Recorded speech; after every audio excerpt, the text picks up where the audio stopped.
কোনো ব্যক্তি যখন আমাদের থেকে বিদায় নিল, মৃত্যুবরণ করলো, তখন আমরা কিভাবে বুঝবো যে বিদায়টা ভালো ছিল এবং এই লোকটা আশা করি যে জান্নাতি হবে? এটা আমরা কিভাবে বুঝবো?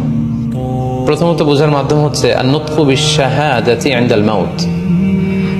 মৃত্যুর সময় যদি কেউ আল্লাহর জিকির করা অবস্থায়, আল্লাহকে স্মরণ করা অবস্থায় কিংবা শাহাদাত বাণী পাঠ করে যদি মৃত্যুবরণ করতে পারে, তাহলে আশা করা যায় যে এই মৃত্যুটা খুব ভালো মৃত্যু হয়েছে।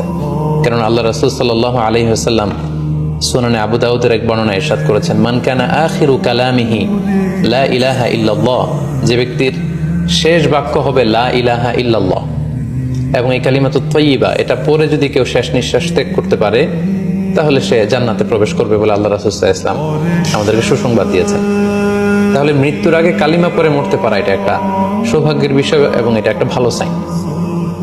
পাশাপাশি বিশ্বাসী ব্যক্তিরা, ইমানদাররা যখন মৃত্যুবরণ করে